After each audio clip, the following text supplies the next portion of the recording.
Welcome to Door Insider, where we take a deep dive into the mindset, the why, and the how of the industry's top entrepreneurs, leaders, recruiters, and salespeople. We are the Door Nation. Here is your host, Lee Barber.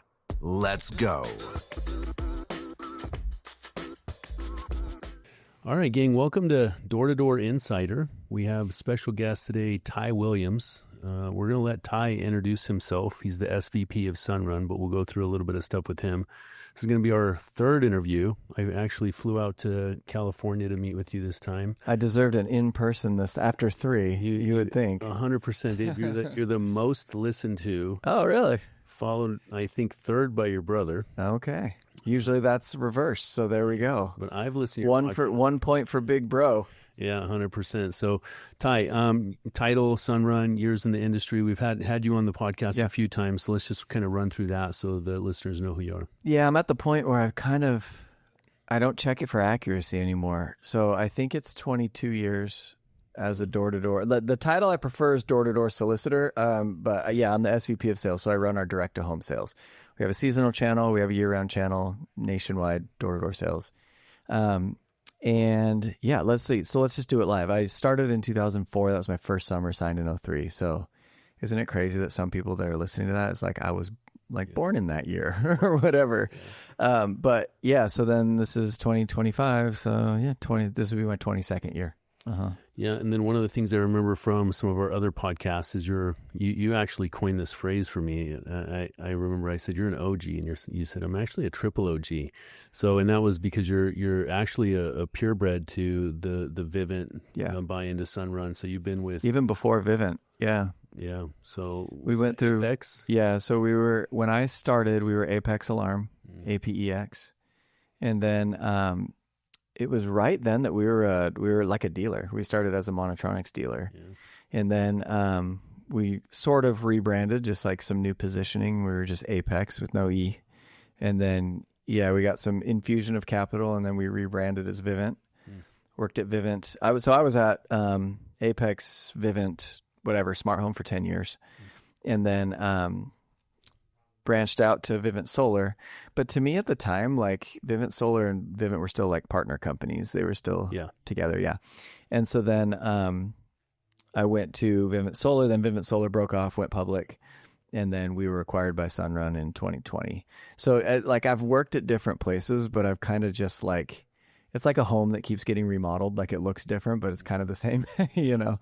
A lot of the same people came. Yeah, a lot of the same people, and we've had a lot of change. A lot of people have come and gone kind of since then. But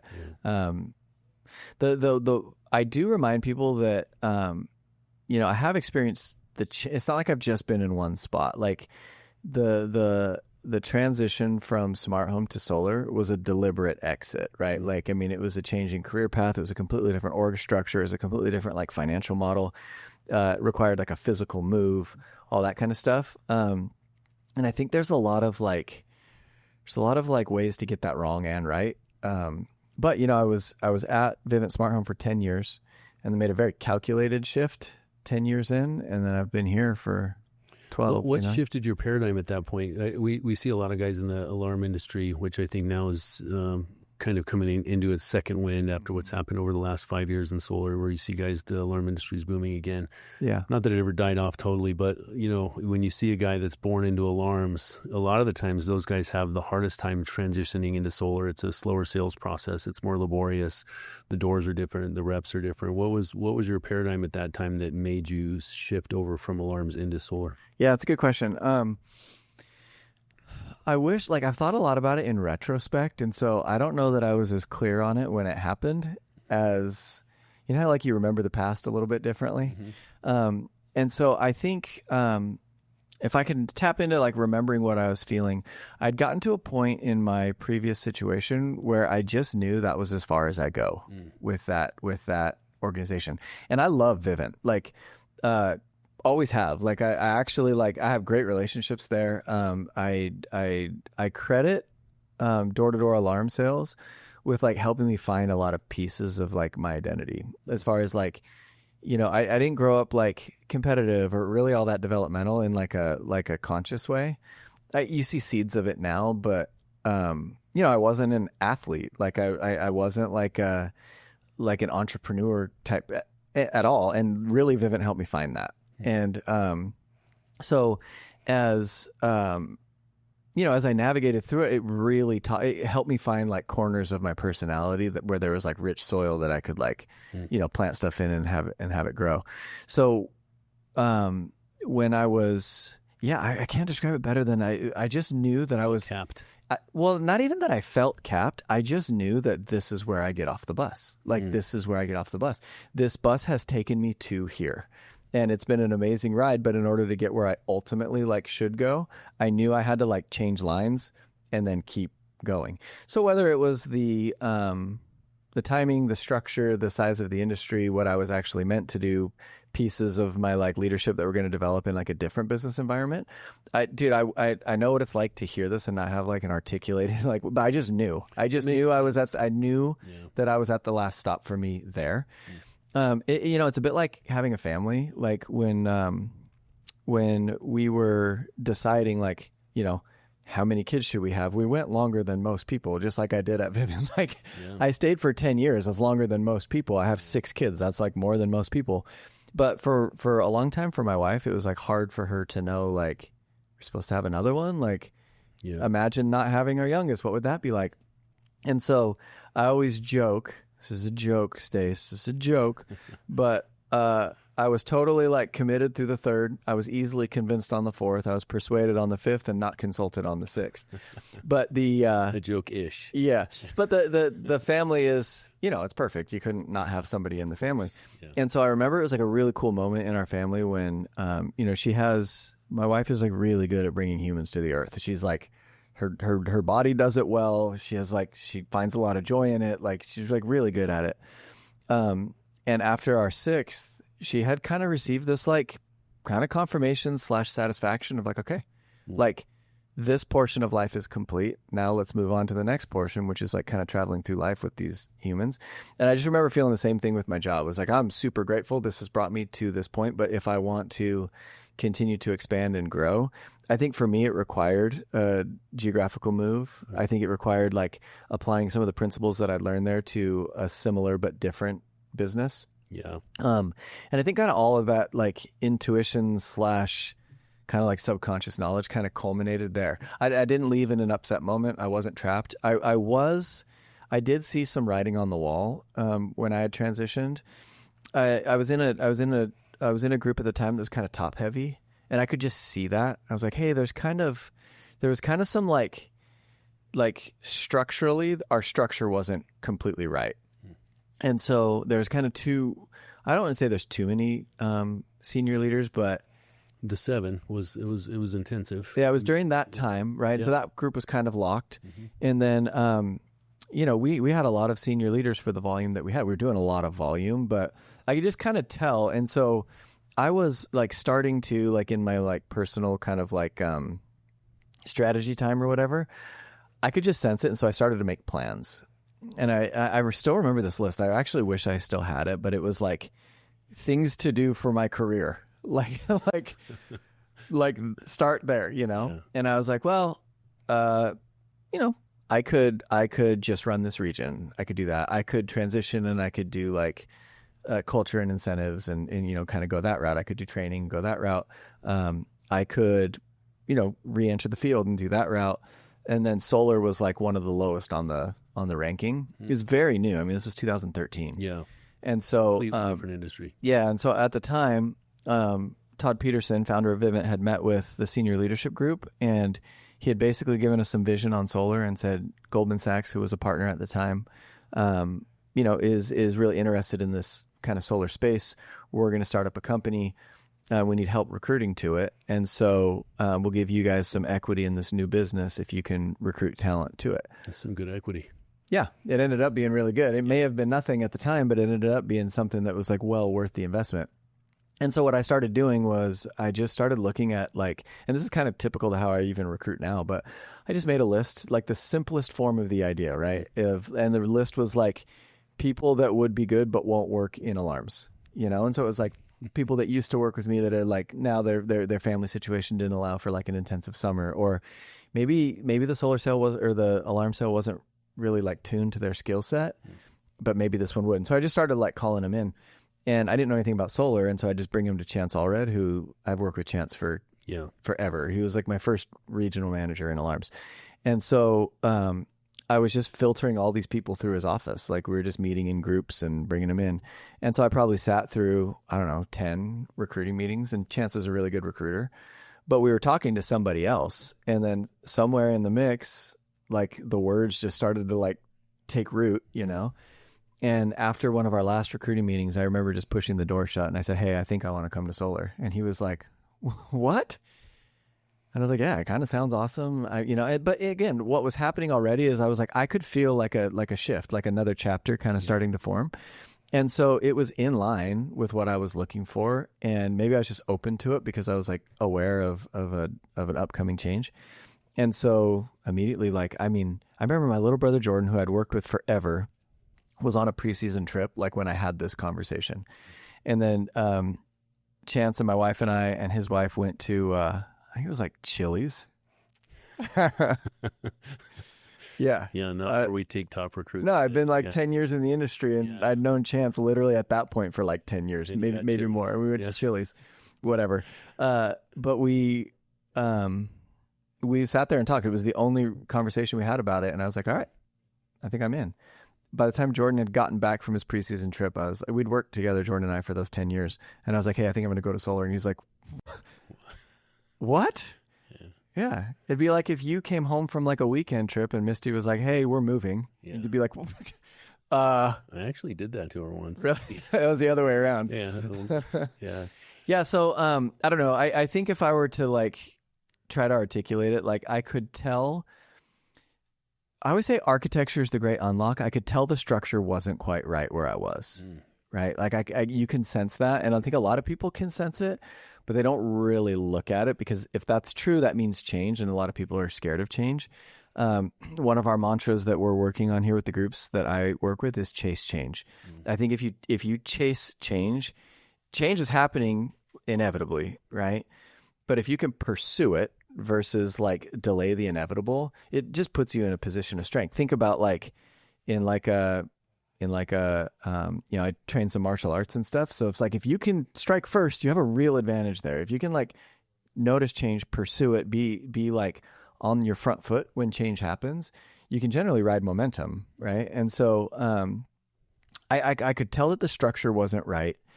And when I thought about the next chapter being solar, I just felt some energy. I just felt some nervous excitement, you know? And if it's all fear, then okay, maybe you should listen to that. But it was kind of that fear of like, before you like jump off a cliff and you're not going to die, but you're pretty scared. Yeah. It's like that. Right. And so I was like, oof, man, this means leaving everything we know. It means taking a chance. Do I really believe these things that I've been teaching? Do I really think my skills are what I've like been living off of for the last few years? And it really like makes you test that.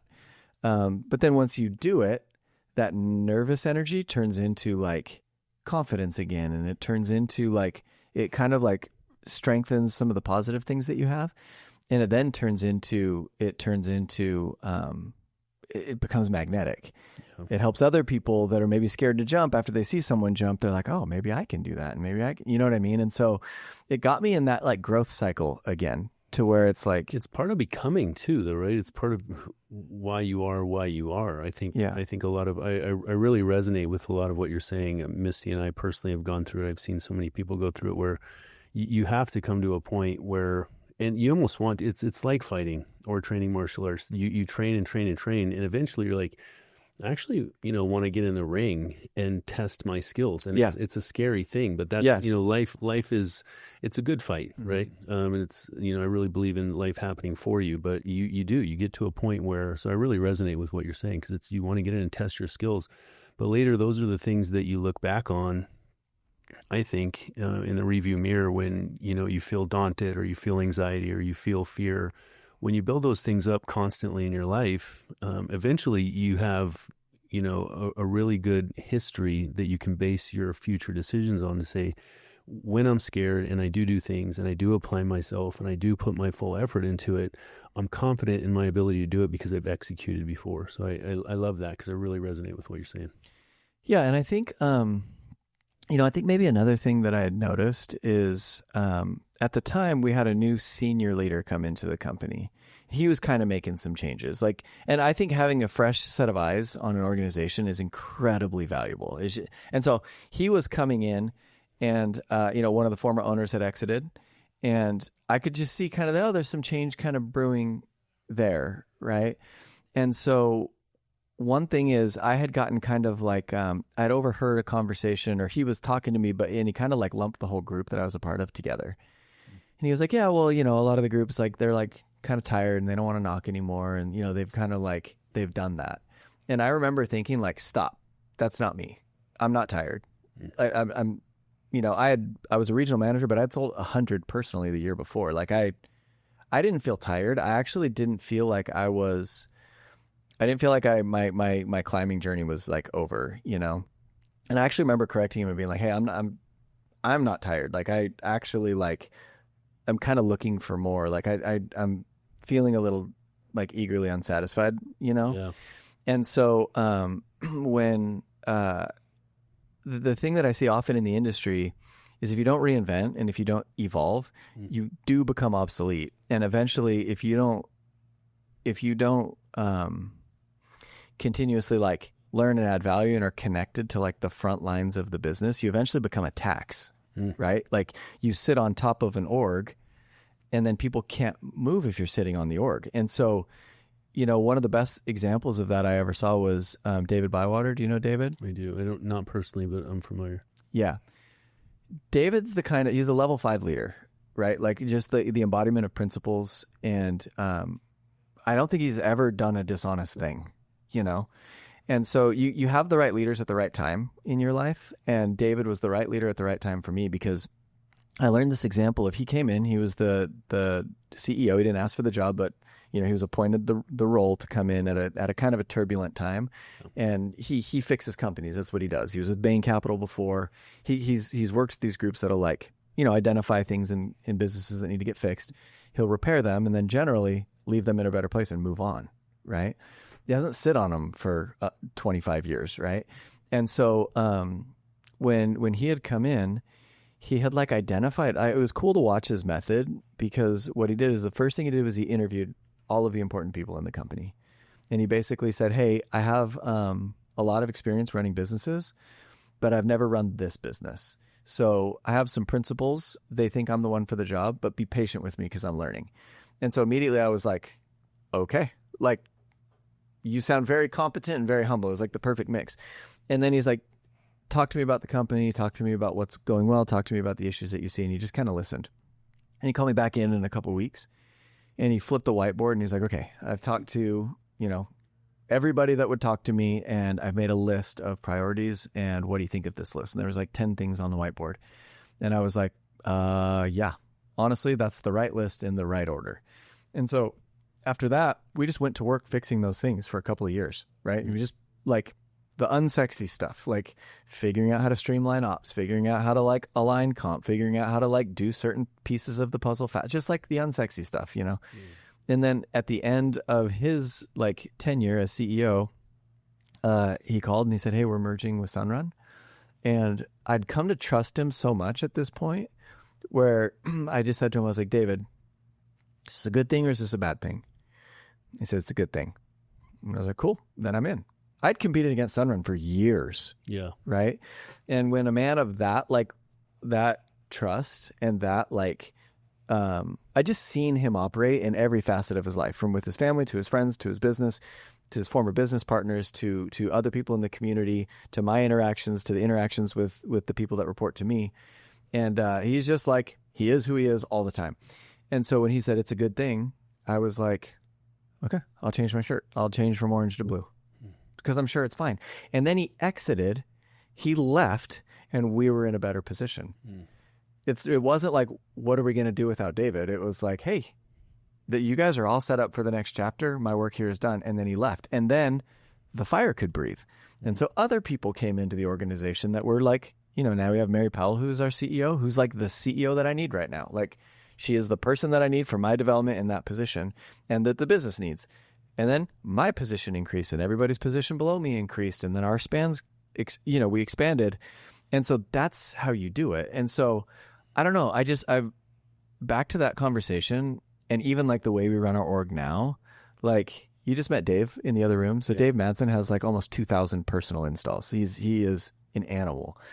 He's overseen hundreds of thousands of door-to-door accounts, reps, things like that. And still, at least once a month, we go out into neighborhoods, we knock doors. I was just in Sacramento yesterday, like with the team. And it's not for any other reason other than if you lose that as a senior leader, you become a tax, right? And so if you have continued insights and you stay connected to the business and you can keep adding value, then you can keep playing. But if you stop evolving, you're no longer the right person to coach through today's problems because you're not the most fit for it, right? Yeah. So anyway, it's one of those things that when I had transitioned, I didn't feel like I was done in my career. I was, 30 maybe. And at the time I was building my dream house. I'd worked with like this architect for a year to build my dream house with my wife. And when we came into solar, probably once a week for the first like 2 years, we looked at each other and said, I'm so glad we didn't build that house. It just wasn't the time. It's just not the time. Like, it was the time to grow. It was the time to expand. It was the time to not be anchored down by this heavy dream home. It was the time to like be nimble and keep moving. And then like I look back now and it's this idea of chapters. I would not have had this chapter of my life. And I think it's been my favorite one, I love it. There's so much in there. Some of the I'd like to talk a little bit more about. The first thing that came to mind was, I did a podcast recently with Alex Smith from Spartan. And, we were just talking about industry headwinds. And, one of the things that he said was, when there's smoke, there's fire. And I think a lot of people in the industry won't pay attention to change or when change is needed or when things are going wrong because their head is in the sand. So that's one thing. But when you started talking about Bywater coming in and reassessing the situation and getting a new set of eyes, I think they really coincide with each other. I think what I see in the industry, we still have a little beta testing on this theory of mine, but to me, unless I'm incorrect, Sunrun's the only company that has maintained a nationwide sales force and installation company. I mean, we're the only one of our kind for sure. Like, we're the only fully vertically integrated. Everybody else that's even tried has, we saw Empires and Titans, and we see other people in the industry currently that are attempting it and doing absolutely awful. And part of that, I think, is not getting a new set of eyes on the company. Like Bywater came in, and so you have, people trying to do something that's not working, and they just keep doing the exact same thing until the thing dies. And meanwhile, you have sales forces that suffer from that, and they get so wrapped up in a cultural piece of it or a loyalty piece of it that their head is down, and there's smoke everywhere and there's fire everywhere, and they refuse to pay attention to it. So I'd like to just kind of get your thought on that, just combining the Bywater with, some of the things I had written down were like the current, headwinds in the industry. But I think this has more to do with not just like the status of what's happening in the industry with banks and banking and all that, but actually with companies and how they're run. I think, we see some messy things in the industry now, and it really affects large portions of sales forces. And I mean, you've done it right. Sunrun's done it right. Obviously, you guys are the largest installation company in the country, if I'm not mistaken, publicly traded in a vertical with financing, sales forces, installation. So Sunrun's the largest, and it's not even close. It's a completely different business,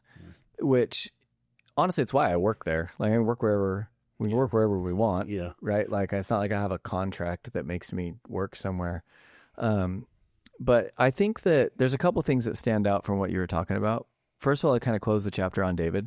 Like, he's the type, and this is what it's not just a David story. This is like a aspirational leadership thing. Like, he's a person that has embodied the highest level of leadership, because I worked with him during a time where we were in such there's so much uncertainty and unsafety, and then he really fixed it and got us to a safe spot. But we've had, Greg Butterfield, we've had David Bywater, we've had Lynn Jurich, we've had Mary Powell. Like, I've had incredible senior leaders. I mean, Paul Dixon's our president. Chance Allred has been my personal leader forever, right? And it's like, that is incredibly rare, right? So not just fresh set of eyes, but like the exposure to, really incredible leaders. And then before that, right? I mean, Todd Peterson, Sean Branchley, Todd Santiago, like all of those guys, like you really are kind of a product of that. But specifically David, he's the kind of guy that if I had all of my belongings in a black bag and I was falling off a cliff, I would throw the bag to David and be like, hey, see to it that everything is okay. And I wouldn't question it once, right? Like him and like my dad, right? Or my father-in-law or Jordan or somebody like that's just one of those type people. And so when you are that kind of man and person, it just comes through in your leadership, right? It's pretty impossible to separate who you are from what you do, especially over time, right? And so you said a word, loyalty, and I think that's the thing that stood out from kind of the direction you were going. Like this idea of loyalty in the industry, loyalty is not blindly supporting somebody, right? Right. Loyalty is, I mean, as a business, I need to be loyal to the people that work here, right? It doesn't just go one way, right? And so where my loyalties lie, where my opportunity is we have to be able to say to the people that we serve, to reps and customers, and both of them are customers, like 1099 direct sales reps, like they can work wherever they want. Yeah. And so if I expect their loyalty, this has to be the best opportunity for them, or else I can't expect their loyalty. And if it weren't the best opportunity for them, and I was demanding loyalty, that's manipulation. That's not loyalty, right? And so if I were to say, like, if you were working here, and your opportunity for the customers and for the people that you represent and your downline and your personal stuff, if it wasn't best for you, and I'm saying, hey man, give me your loyalty, that's not it. That's manipulation, right? I agree. But if I have a loyalty and I feel like, hey, if you're going to work here, like this has to be the best opportunity. Now, it doesn't mean that we're winning at the end of every quarter, right, but it does mean that we're probably the best odds to win the game or the championship, right? And that's how I operate. Like, I work here because I believe that this is the best opportunity for customers. I honestly believe that. Like, in a 25-year power contract, and in an alternative power provider scenario, Sunrun is most likely to do right by those customers long term than anybody else. So that's kind of easy for me. Then I look at the reps that are selling the product, and I'm confident that it's the best. Now, people might be listening to this and disagree. That's fine, right? That's why there's competition. That's why there's multiple opportunities in this industry. But if you are working at a place that I look at it this way, like, in which company would you invest your money? And if it's not the company that you work at, if you wouldn't invest your money there, you shouldn't invest your time there, because your time is more valuable than money. You can make more money, especially if you're a good salesperson, right? So if you wouldn't give them your dollars, like, again, throwing David the black bag, like, if you wouldn't give them your dollars, then why would you give them your time? Your time is more important. You'll never get these years back. You're going to spend this time at work that you're not spending with your kids. So giving it to the wrong place, to me, doesn't make sense. And so, I don't know, I just think I've heard a lot of people be like, well, I'm really loyal, I would never leave. Now, I have been incredibly loyal in my career, but they've also been loyal back to me, and they've provided me the best opportunity. Reciprocation. Yeah, and once it came to a point where I felt like, hey, my path is probably aligned with this other business, I also left with no burnt bridges. It was totally fine. It was a seamless graduation or transition or whatever. But I do see a problem in the industry with people being like, hey, blood in, blood out, be loyal. And it's like, no, that's a two-way street. You can't demand loyalty of somebody that you're not providing the premier. Like, loyalty comes with a very heavy responsibility, Anyway, that stood out to me when you said that, because I think a lot of people think loyalty means I'm standing by this, but we change and we develop and we grow. And what was best for me when I was 24 was no longer the primary thing when I was 31. And that's great, right? You don't stay in your junior year of high school forever either, even though it was an awesome freaking year. Yeah. It was a great year, Yeah. Yeah, but don't let it define you. Yeah. Anyway, I mean, especially if you've been in the industry for a long time. I've been in the industry for a long time, right? Like a lifetime of adding value and trying to, continue to like get where you want to be. You have to apply principles to it, not situational reason. You know what I mean? I do. I love that. If you really combine that with chasing change, I mean, what you said with that really resonated to me too. And all these things, it's very holistic, isn't it? And I love how you just said, don't stay, you can stay in your junior, and some people do, they want to stay in their junior year of high school. But you remember that guy? Yeah. I don't want to be. You remember that guy? Like you're still like, you're yes. still going to the high school things, and it's like, it's a bad look after a while. Yeah. That doesn't mean you should quit your company and move on, but it does mean that I think it means you should chase appropriate change. Yeah. Now, again, I stayed put for 10 years and I've stayed put for 12, but there was one change. And I constantly change within this business. Like we're not the same business year over year. We're completely different. But I would just assess that. Like, is it the best opportunity for the people you serve? And you serve customers and you serve sales reps in your role. So if it's the best for them, you're going to be just fine. But if you're seeking a place that's better for you at the peril of them, it's just that just does not work. Yeah, I agree with that. I think that, Sunrun has obviously the most successful business model in the country. And I think that, going back to, Bywater coming in and interviewing everybody, and then all of, you named 6 or 7 of the best leaders, out there in the industry and outside of the industry. But those people, we're constantly coming in, reassessing, reevaluating, pivoting the company in different directions, making different maneuvers, and really scoping out. So you got these new sets of fresh eyes where a lot of what I see is literally people doing the exact same thing and getting the exact same results. Yeah. And it just goes down and down. I mean, we can talk about some of the guys that are gone, the Empires or the Titans, guys like this, great companies, nothing bad to say. There's stuff out there and everybody has their opinions the same as you, but the end result was the same. They're not here anymore. And we see some of these, same trajectories with big and small companies. Just in Nevada, we've had, multiple small EPCs go out, and it's that refusal to change or adapt. And, I've been in for 8 years. Maybe I'm an OG now, not a triple OG like you. But, one of the things that I've learned in solar specifically, especially over the last 3 to 5 years, the one absolute constant is massive change. We've started to see some of these disruptions. And I'd like we can move into that. I do want to talk about your creativity, but we're kind of on this subject, your creativity applied to the industry. I want to go back into Relentless and some of the things we talked about on the last podcast and what that's evolved into. But on this, we've seen, because this is where we're at in the conversation, we've seen, what's the CEO's name? She was Larry Powell. She was like, I heard, this could be a rumor, but I heard rumors like she was out in Washington D.C. Oh, dude, that is not a rumor. In June, like lurking on park benches, waiting for senators to go jogging by in her jogging suit and like running after them to have conversations. I'll tell you this much that was really inspiring. Yeah. So the thing that Mary has brought, we talked about, David kind of restoring like core business values. Yeah. And then we had Lynn. Lynn, was an early founder of Sunrun with Ed Fenster, who's been on our show.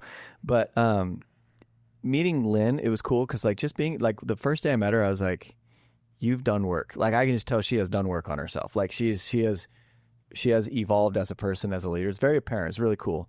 Mary brought, when we were talking about loyalty, Mary brought this customer obsession thing. So she was the CEO of a power company, like a utility company, before on the East Coast, before coming to Sunrun, and she was on our board.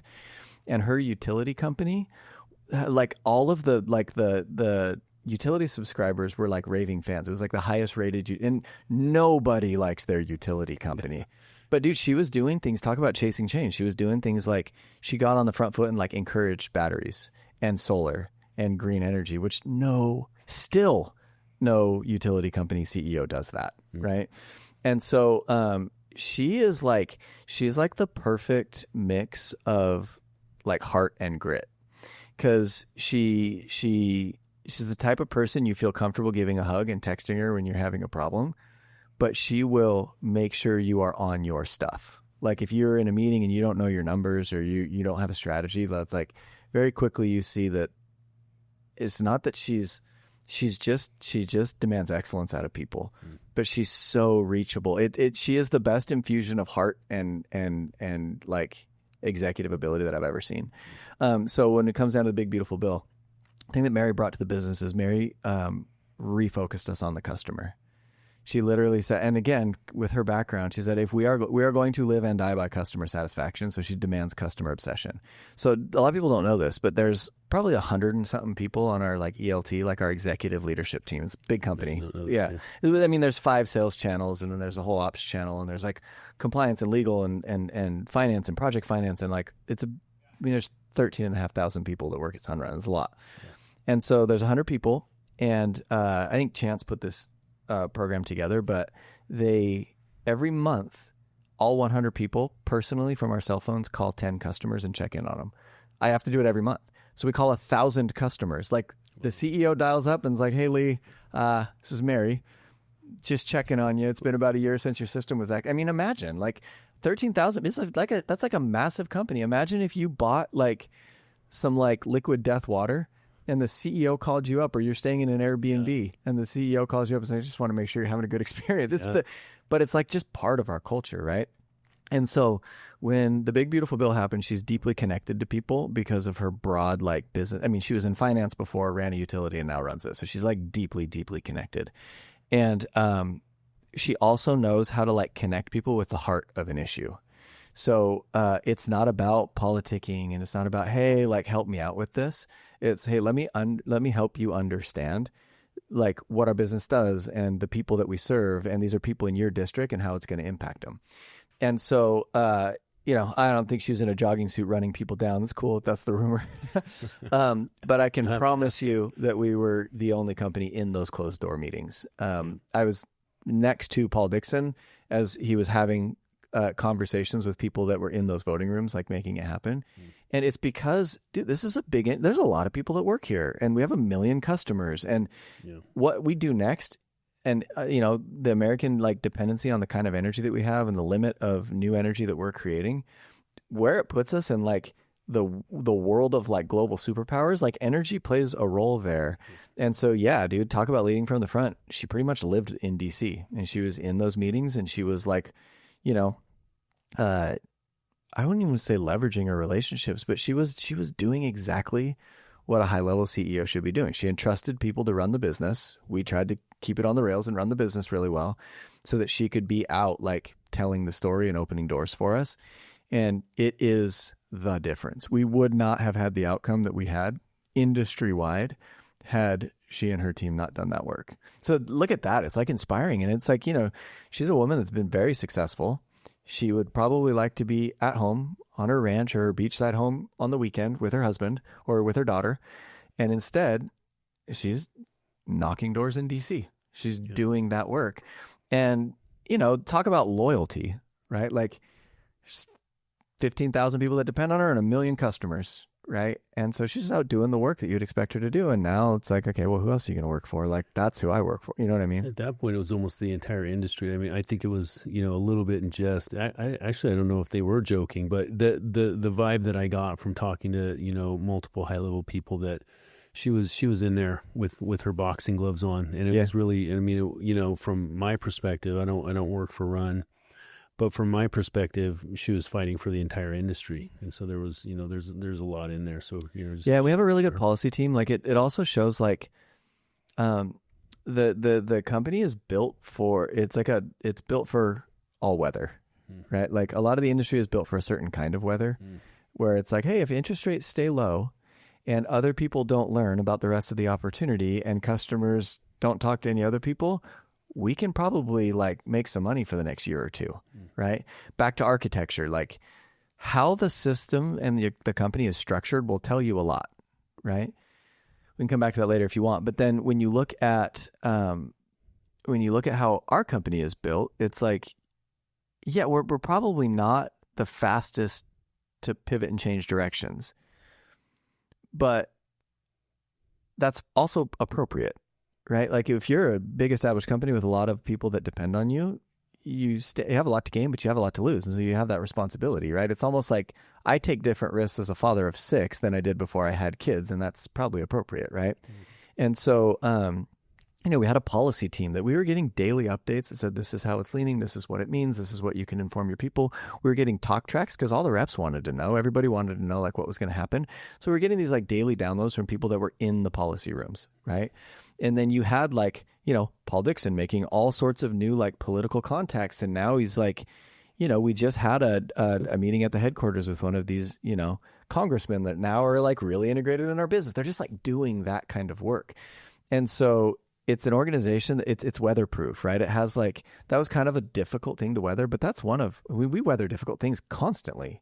Talk about like Vegas switching to W2, talk about NBT, talk about NEM2, talk about the switch to batteries, talk about this new product that we sell now, talk about the discontinuation of net metering in Hawaii and Illinois. Like chase change, dude, because it will happen. So when it happens, if you could have seen, hey, there's a little bit of like talk of net metering ending here, we better be ready for that.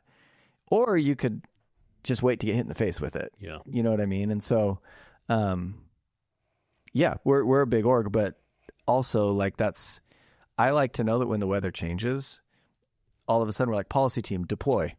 And they just do this incredible work that I could never do. And then, policy is good. And, the environment for, raising capital is good. And we're like, finance team, deploy. And they'll just like, they do world-class work. And then, they'll get really great terms and they'll get, and maybe ops has an issue or a hiccup or we hit a new threshold and the ops team deploys and then, they need sales volume and then we deploy. And so it's like constantly like this machine of like, we need each other. And it's really nice that sales could not have fixed the potential downside of a bad, big, beautiful bill outcome. We had experts do that, right? Just like the policy team can't fix if they need a big burst of sales volume. And so at the end of the day, it's like those Mary and policy team and Amy Hart and everybody that like ran that team come into like a standing ovation. It's like when like fighter planes land back on the aircraft carrier. We're just like, oh my gosh, like, thank goodness for those guys, And it might sound dramatic, but really like the worst case scenario outcome had that team not engaged, this industry would be different for sure. I don't know if it would be worst case scenario, but it would be worse than it is now for sure. So at the end of the day, like to me, it's like, dude, I owe him like actually a personal degree of gratitude because it continued to provide the opportunity that we have, I think we all do. Yeah. I want to go back to when you said how to structure a company. I mean, and I'd like to get your opinion on, we don't have to speak any banks specifically, but I think, Run is one of the things that you said is, there's some problems that sales don't fix, right? And this would have been one of them, right?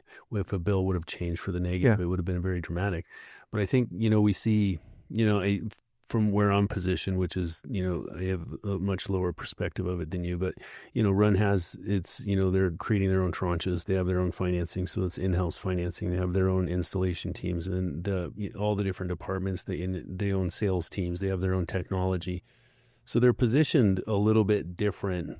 And I guess maybe what I'd like to do is juxtapose, because really what's the other business model? Not that, right? Because nobody else has that. And so I guess I'd like to go through a little bit of like the structuring of Sunrun and what the pros are and what you kind of see, like what is safe out there, right? Because, one wrong move from, we could talk Mosaic is gone, there's, and here you go. This guy's, $10 million to him was $2 million to him was the end of it, but it's 10 and they're gone. They thought sales would fix everything and maybe they had 15 or 20 megawatts or however many megawatts in the pipeline, but all that's gone. That realized revenue is gone. The glass is on the roof. The rents have been paid on the warehouses, the workman's all the things that guys don't think of. I run a small construction company in Vegas for Fortitude Roofing. I do a roofing company, and just understanding it at the macro scale of like what's involved in running a construction company. There's a lot of hard costs in there. And when these guys eat some of this money, we've seen it be extraordinarily detrimental in the industry. And so from what I see in the industry, unless I'm missing something, there's Sunrun and there's kind of everyone else. And so like, what do obviously we know Sunrun's stable. I'd like to talk about some of the structures over time that you've seen that made them incredibly stable. And then, the rest of the industry, what is like from your paradigm, because you have more of a satellite view, in my opinion, of, the industry. Sure. Juxtapose those things and like, what is safe? Like, Yeah. And some people don't want safety, right? So like, there's a reason that differing models exist. The thing that I think gets people in trouble, like if somebody is listening to this and they're honestly trying to line themselves up with the best opportunity for them, then what I have to say next might be helpful. If people aren't looking, then okay, whatever, right? Like it's almost like saying, what's the best car to drive?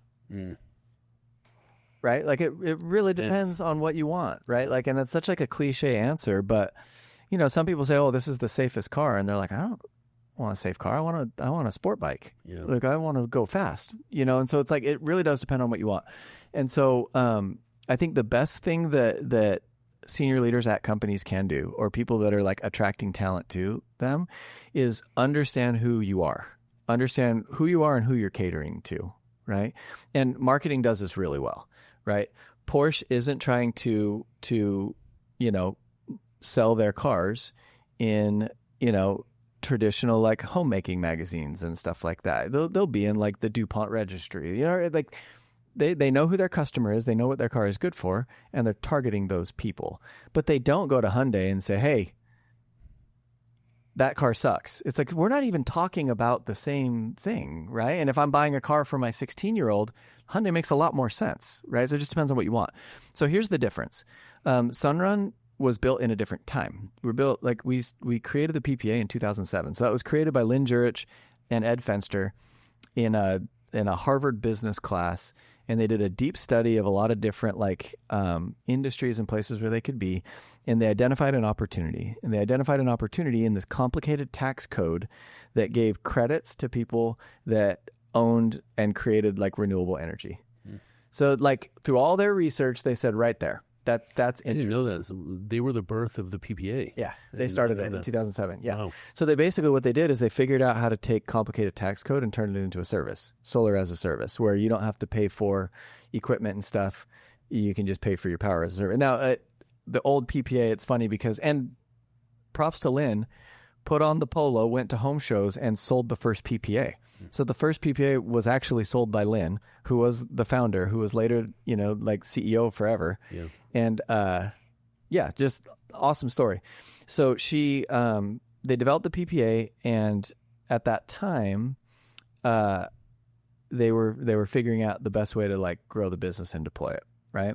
So a couple of years later, you have Solar City, right? So Sunrun starts, and they basically start, selling solar through pretty traditional methods. They, Northern California, heavy finance strategy, real like financial savvy like advantage. And so they wanted to do finance and structure. They didn't want to do sales. It was just not their forte. Kind of how I feel. I want to do sales. I don't want to do finance. Let smart people do finance. And so they created this product, and then they created a network of salespeople that could sell their product, right? Kind of like a company that makes a product and then it's sold in a retail store, right?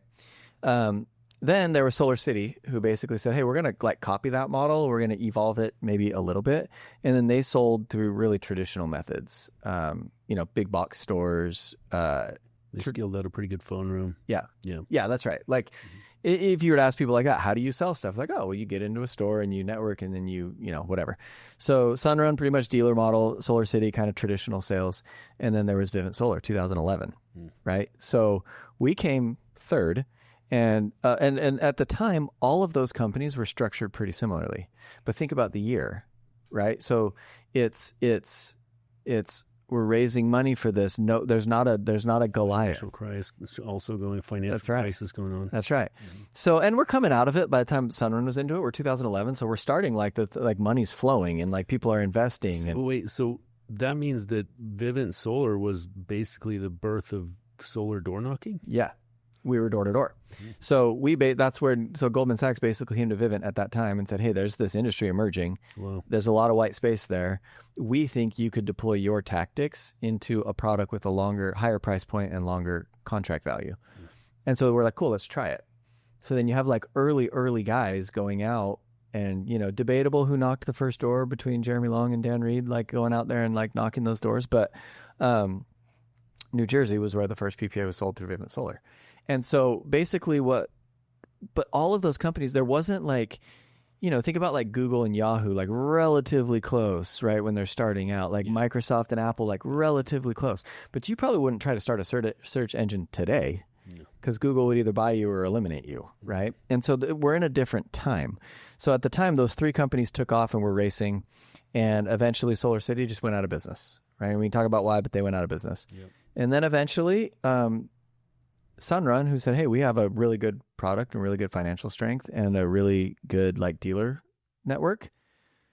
You guys have this incredible sales culture and this ability to like have a little bit more protection for the business in the way your product is sold. Why don't you just come together? And I always would like equate that to, you guys live in Las Vegas. So it'd be like Las Vegas didn't used to have a football team. Right. So now you have a football team. It's all these crazies from California with their face paint coming into your city. That's the world now, right? And so it's not like the former quarterback of the Las Vegas whatever was like, hold on, I'm the quarterback. There wasn't a football team. So you're like, let's just take them. Sunrun didn't have like an internal door-to-door sales team. Not really. And so we were able to come in, or think about like a school that didn't have a football team. Yeah. Right. And so all of a sudden they're like, we're going to get a football team. Now there was some like, we're different cultures. Right. And so maybe a school that didn't have a football team might look at the football team and be like, oh, what are we doing? Like, these are the guys that like, these are the guys that were nice to me in high school. And then like the football guys are coming in and being like, oh, these aren't people that I hung out with before or whatever. So we had to figure out the culture and like figure out how that goes. But dude, that was 2007. It's 2025. Since then, we've sold millions of these things. We've built this massive infrastructure. And so you don't want to compete with that, probably because that money was raised in a different time. The foundation was set at a different time. You'd probably do it. We would probably start and execute this business differently today than we did then. So competing with us is stupid because we're not the same, right? And so the biggest mistake I see is a lot of people, like if they're a small sales upstart, they say we're better than Sunrun, or they're not comparable. They're very different. It'd be like the Ford F-150 saying we're better than the Porsche 911 Turbo S. Different. They're just different. If you want to haul lumber, it's not better. And if you want to go fast, the Ford's not better, or race the track, right? And so what I would say is this, and some people may disagree with this, but this is how I see it. Safety is Sunrun. You ask what's safe. Safe is Sunrun. They have the financial wherewithal to weather pretty much any storm. We have seen literally worst case scenario, from funding sources being cut off to the fastest increase in interest rates in the financial world's history. We've seen policy change. We've seen like the product that we've sold change. We've seen like code in different areas change. Like we've weathered all of it, right? And now we turn a profit quarter over quarter. We just reported our 5th quarter in a row turning a profit. So safety, no question, right? And hundreds of solar companies that aren't that have gone out of business lately. But again, if I was looking at a Ducati and I was like, what's the safest Ducati? Well, the safest is like, it's like going to be a Volvo, right? And so some people want something different. And so this is what I would say Sunrun is great for. Number one, if you're looking at getting into the industry for a long time, it really helps to have less variables, right? And so here's a couple things that I know. I know we can take care of our customers long term. I know we can service them. I know that we're not going to leave product on their roof 11 years from now and no one on the other end of the phone number, right? I know that. So that gives me some confidence in selling. We're also a publicly traded company. I know I can gain equity in that company. I know they pay their bills. We have 1.1 million customers. They pay us every month. Like, there's a lot of stability in that structure. We also control, we have our own paper. Like, we create the pricing. It's not imposed on us by somebody else. And so we have a lot more control and a lot more options as to how we navigate and move forward. I knew when I was coming into solar that this was going to be a chapter, not a fleeting moment. I knew it was going to be a chapter. And so I needed a place soil that could take root. Right. And so if you were looking for longevity, Sunrun. If you're looking for support, like when I look at what I do, I'm a sales leader. And so I'm not the silver bullet. It's not my knowledge or my experience that makes this grow. It's my team and deployment of resources. But in order to deploy resources, you have to have resources, right? So Sunrun gives me a lot of resources. The fact that, our sales group can offer publicly traded stock to every single person that hits a certain metric, that really helps me, right?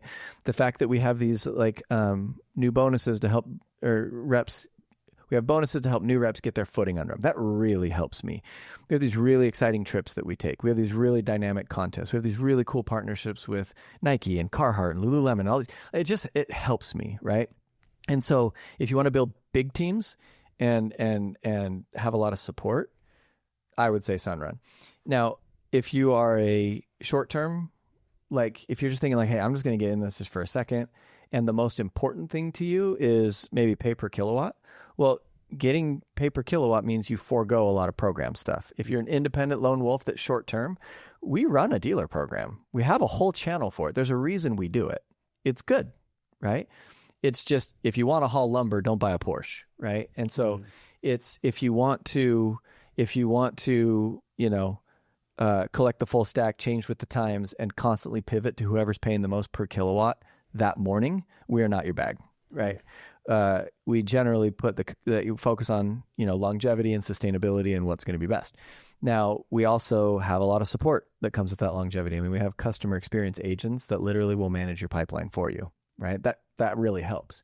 If you're the type of person that says, hey, listen, I like going into 5 different portals. I like being tuned to whatever people need. I like to be able to offer this wide array of products and pick, then okay, we don't really do that because it doesn't scale. But if you say, hey, I'm going to do 5 deals, I want to get the most pay per kilowatt, I'm only going to be in this for a short period of time. That's, or just say, hey, I just want to run my small group and I just want to do it my way and I don't want to have this support system. Cool. We have a dealer program too. You just have to know what you want, right? So I don't know. It's kind of a long-winded answer, but when I look at personally, that's the only true account I can give you. I know what I'm good at. I know what I'm not good at. And I know what I'm trying to build. And so I can just look at it logically and say, what vehicle is going to get me where I want to go best? Now, if you're entertaining, we're better because of this or we're better because of that, it's kind of hard to see it. You have to back up and look at the structure. Architecture is the great unlock. So if Porsche, I don't know if this is a good example, we keep going back to it, but if they're saying the 911 Turbo S is an excellent family car, okay, look at it. Yeah. Just look at it. Just look at it. It's not going to fit my kids in it. Okay, so there's that. I'm going to be really bummed if they scratch it. I don't really see how I'm going to fit a car seat in it. There's not TVs for my kids to watch movies in. Right? What is the car built to do, right? And so when I look at it like a dealer model, look at the architecture. The way that company makes money is they make a commission off of selling someone else's product. It's like being a realtor. If you sell a house that doesn't belong to you to somebody else, if you put that deal together, you earn a commission. It's really valuable, right?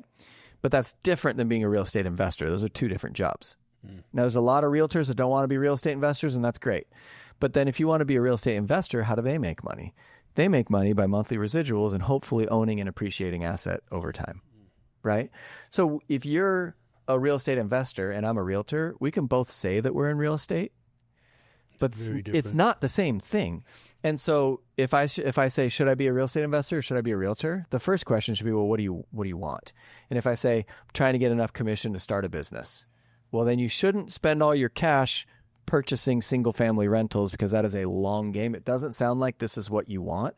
You should be a real estate agent. Set a goal, sell 100 homes, take that capital and start a business. That's the vehicle to get you where you want to go, right? And so this is how I would recruit to a dealer. I've never done this live before, but Let's do it. I don't work at a dealer, but I think dealers are great. We get a lot of Sunrun sold through dealers. So this is how I would do it. I would say, hey, if you want to be more nimble, and if you want to, operate in the highest margin of the hour, this is going to be your best bet. Okay. Sunrun is set up not for the individual deal, but for a sustainable company. So if you want to come here, you can be your own boss. You can dictate your own compensation.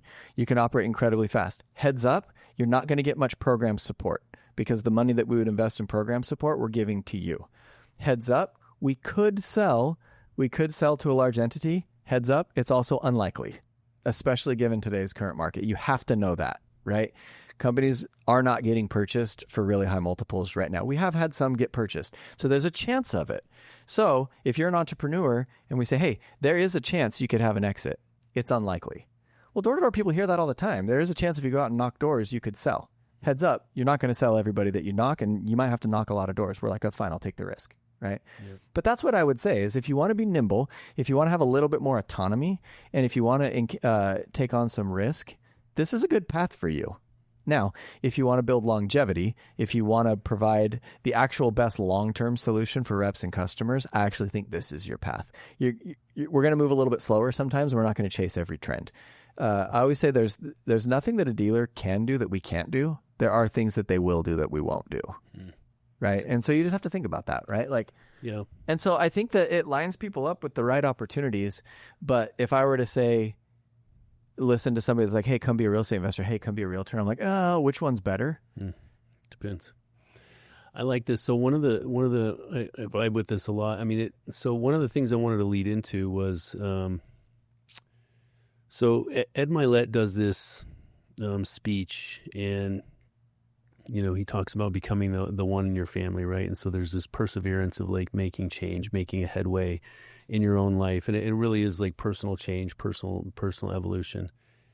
And I was listening to Alex Hormozy, and I was watching a video that he did, and it was on the 6 cycles of change. And I think where this kind of leads into what we're talking about, what I resonated with what you were saying and I really vibed with was, first, I think a lot of people don't know what they want. Yeah. I don't, it's like, a car, with a car, it's a little more specific, but if you need a truck or if you need a Porsche 911 or if you can afford a Porsche. But if you're, I don't know, let me put all of us men in a box, because if you're a man, you think you know that, but how many times I go back and forth constantly, like, maybe I don't need a truck. Maybe I only need a truck. Anyway, maybe that's just what it's like. Well, this is the thing is like, so I wanted to get your opinion on this, because I think like in my life, we go through personal struggles, but the struggles are eventually what make me who I am. And, like changing my daughter's life and my wife's life and in my life and my team's life, those are, paramount to me. So becoming, kind of the one, but I think you have a lot of scope on leaders and individuals in the industry. You've, thousands, maybe tens of thousands of people have come across your, the chairs and your correlations, division wide or company wide or everything that you do. So you just have this huge scope.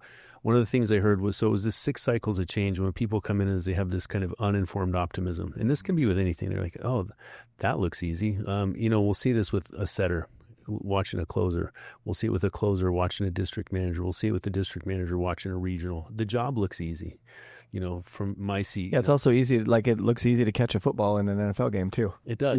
Right. And it looks easy to ride a supercross track when you're at the World Finals, Yep. And so from there you go into informed pessimism. Oh, this is much harder than I thought. Yeah. And then from there you go into crisis of meaning. Why did I start this? What am I doing? What everybody's better than me, right? And then from there it's usually crash and burn.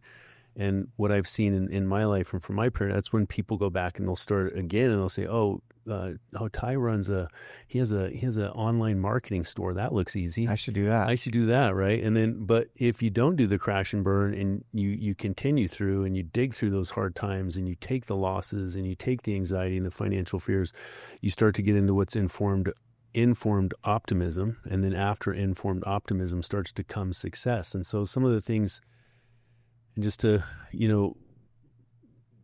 tie off some of our other conversations, I remember some of our conversations were, and I learned from this, I re-listened to our podcast a couple times over the last couple months, just kind of realigning some of my sales training, what I'm giving to the team. One of the things was like, if we want an inspirational speech, one of the things you said is we have people for that, right? We have Ed Milet to do that, right? Ed Milet just lives up the road, by the way. Yeah, if you hit up the Lifetime in Laguna Niguel early in the morning, you might see him. You might just see that old dog in there. That would be good. And so that's what I wanted to hit on was a little bit like, what you've seen in building out leaders and teams and setters and closers and all of these people that have to go through these different stages of change. Because one of the things that always resonated with me was, and I had gotten into the habits in and out of my career where I'm up there because I'm so focused on mindset, but don't lead people the way you need to be led. Lead them and this is something that you actually said, meet them at their point and lead them from there. And so, we see a lot of people kind of circulating in and out. So one, knowing what you want, like actually knowing what you want, but then sticking in there. So I guess just overall on the topic of rep development, leadership development, district manager, regional, like all these things that, people say they want to develop into. And you have people who get into, I actually did it. I regionalized and realized I actually don't want to fly to California and then to Texas and then to Florida. It sounded really cool to have all these teams. But then when I had guys there and I was gone once a week I hated it. It was like, it wasn't. So yeah, just kind of on that. That's a great. I actually really like Alex Hormozy. Like I'm a bit like you kind of find who you resonate with, and I think I like him because he's a guy that's done the work. You know what I mean? He's just done the work, and I like that he shows up and he's still got his nose strip on. Yeah. He just is in his shirt and his wife beater and his flannel or whatever. His wife puts stuff out now too. I actually listened to a thing from her the other day. She's sharp. So you started with this vision and the cycle. So, that cycle of, I love that concept of like, you get really excited about an idea and then you start it. And then sometimes you have a lot of success and you get this like really hollow confidence. So the Dunning-Kruger effect, right? Like Taylor Turnbull showed this to me, but it's where you come in, it's like when the guy is brand new in the office and he goes out and he gets one. And then the next day he's like, training the team and you're like, okay. And then a week from now he's in the dumps because, there's actually more to this than I thought. That's your informed, whatever, uninformed pessimism. That's right. And so, and you see these creative cycle things where it's like, I'm going to do this. And then you start it and you're like, this is harder than I thought. And then eventually you're like, this is a bad idea, or I suck at this, or what was I thinking? And then you start to when you're on the floor, you see this little light and you're like, wait, maybe. It's like, maybe it'll work. And then it slowly builds from there. Think about when you go to the gym. The first time you're like, I'm going to go to the gym, I'm going to work out. And you get there, you're like, I kind of know what to do. And then you do something and the next day your body's sore and you're like, it's the lowest of the low. And then you're like, I'm going to try it one more time. I'm just going to keep going, right? And so I often have thought I look at my own experience and say most people haven't done direct sales as long as I've done it. And most people haven't had the experience that I've had. But I'm not more talented than most people. I'm not smarter than most people. So why has it worked for me? Literally because I tell you that I worked hard, but I have a lot of friends that worked hard and their company went out of business and that wasn't their fault, And so I've been really borderline obsessed. And every time I write sales training or whatever, I'm like, why at the core of the issue is why did it work for me and not other people, or why does it work for some people and not others?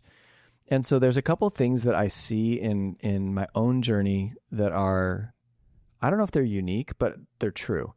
So when I was in high school, I had a very broad friend group. I have very diverse friends that I'm still in touch with today. I'd lived in one place my whole life. I grew up in Seattle, Washington. Shout out Federal Way, Washington. I lived there my whole life, right? And then when I was 17 and a half, my dad got this new career opportunity in Denver. So I was going into my senior year of high school. It was the summer of my junior year, going into my senior year of high school, and my dad had this opportunity. And I actually really respected this because he came to me and said, hey, I have this opportunity. What do you think? And I was like, it's going into my senior year. And I remember him saying specifically, he's like, I won't take it if you don't want to do it, but I'm talking to you first because you're the most impacted by it. And I just remember having this thought of say it's the worst thing ever. It's only a year that I'm going to college. Maybe it'll be awesome. Let's do it. Then we moved to Denver, and not one time did I want to go back to Seattle. I loved Seattle. I loved my friends there, but I never got there and was like, maybe this is a mistake and I should turn back. Then I went on a church service mission. I went to Ecuador. And I got to Ecuador, and it was like very shocking. You know, it was like a third world country, and it's like the first time you learn, oh my gosh, people live this way. Like, this is wild. And I went through all the things that church missionaries go through. I was sick. People made fun of me. I struggled to learn the language, and then I had all the good experiences. But not once did I think maybe I should quit and go home. Maybe I should just go back. And then I got back, and I got into door-to-door sales, and I went out for my first summer. And well, you'd kind of already been in door-to-door. Yeah, much harder door-to-door sales. Much harder. Try selling like a new lifestyle in a foreign language. Yeah. But then, I got into alarm sales, and you know how it is. Half the team leaves, and not once did I think I should go home. So I don't know what that is. But if there's anything, I think that I've been able to maybe like abnormally lock in on a vision. And so I'm actually working on this book project now. I think I told you that I've been working on it for freaking ever. But the first piece of it is vision, because at the end of the day, you can do almost anything if it's for something. But if it's not for something, you could change directions on a dime, right? So think about this. If you have this idea, say you value adventure, and say even more, say your dad was like a big adventurer and he like instilled this in you. And you believe to your core that life is to be experienced, and that you are to seek discomfort and see how far you can challenge yourself, and that you're going to have a life of constantly finding new levels to break through. Say that's like in your DNA, subconsciously or consciously. And so then you turn 21 and you're out of the house and you want to go climb Mount Everest. And you have this idea, and your dad had climbed mountains, and you believe this in your core, and you're like, hey, I'm going to challenge myself. I'm going to get to the top of the mountain, and I'm going to be one of the very few people on this planet that stood at the highest point. And if I do that, that will like set the tone for the rest of my life that, hey, Lee Barber can stand in places that other people can't stand. And that's the kind of life that I want to build. So I'm going to do it. So you start to even feel that, right? Like, whew, like there's like energy in there. That sounds amazing. And if I were to ask you, hey, is that what you want? And if you're locked in and you're like 100%, yes, that's what I want. Now, if I hear that, I'm like, no, I don't want to go up. It's like super far away. Like, I don't really care about mountain climbing. I'd rather be at home with my kids. But if it is what you want, you're on fire. And then you say, heads up, it's going to be really cold out there. And you're like, and? And, the weather might not work out for you. You might have to try a couple times. You're like, and? And some people, like, you could die. Yeah, I probably won't. And you're probably going to be pretty uncomfortable. And it's going to take longer than you think. If you're like, I don't care to experience that feeling, I will do almost anything. Well, you're going to climb the mountain. You're going to make it. You're not going to get there halfway through and think maybe this was a mistake, right? But if I'm going and I'm like, you should come to Everest with me, you're like, yeah, I'll do it. And then we get out there and you encounter cold and discomfort and your mom gets sick and you can't go home, whatever, all of those things, you're probably going home, right? So it's the vision that even when, and so maybe you get to the bottom of the camp and you can see the point of the mountain and you can picture yourself standing on top of that mountain. Someday I'm going to stand on the top of that. And then, maybe you deal with a few weeks of weather where it's foggy and you can't see the top of it, right? If you still know it's up there and you're willing to endure the pain, like I don't know if I'm explaining it very well, but you are. Yeah. Like I think before I went out for what I knew I was going to have when I moved to Denver is I knew that I was going to have an adventure. So then when like the first day of high school, dude, I didn't have any friends. I like sat alone and ate my lunch. I was the homecoming king the year before. I had 1 million friends, right? Yeah. And I sat by myself and had lunch. I could have been like, oh, Dad, I changed my mind. Like that was hard. It was like, well, yeah, you're going to have an adventure. Like, of course you don't know anybody now, but don't worry. Like this will be good for you. I just knew that, right? When I went on my mission, it's like, hey, you're going to complete this. You're going to do 2 years here, and it's going to set the tone for the rest of your life. And when I went out for the summer, my vision was very small. It was I wanted to make $15,000 in that summer, and live in California with my buddies. And so when I had days of zero, it was like, yeah, well, to make 15,000, some days you don't sell, and whatever. So I always knew what I wanted, and so it never made me fall prey to the emotional whim of stopping. So this begs a question. I want to, you explained it perfectly. The parallels in that were eloquently explained. My experience was in a sense of that, but I've had a very diverse background, spent time in detention, childhood drug, all these things. And so my opportunities were very low. And when I came into door to door, I think I had some natural talents. I had a natural talent to speak to people. I was very diverse in my abilities. I could, adapt to different people and situations just because of my life. But I also worked hard. And when I came into door to door, I started making, my first year I made 130, which at that time was, it was bananas. That's more than the 15 I was aiming for. Right. And so my second year I was like 190. And I remember my second year I wanted to quit. And I couldn't quit because I didn't have any other options. I was like nothing. So at that point, looking back, it wasn't purpose. I was locked in just due to, hard people create soft times, right? But it's because I think one of the common denominators, and I've said this a lot, is, and I didn't actually make this, but successful people don't want to do the hard things either that the unsuccessful people don't want to do. They're just willing to subjugate their dislike of doing the thing to receive the outcome. Yeah. And they know what the outcome they're seeking is. It's worth it. Yeah. So my experience was similar but different. I was locked in because I loved the outcome. I loved what I was seeing for my daughter, the opportunities that I was creating, the life me and my wife were building. I really started to enjoy pulling other people in from similar situations and circumstances that I had been in and showing them an opportunity. I really fell in love with that over time, right? To go into the gym long enough. You fall in love.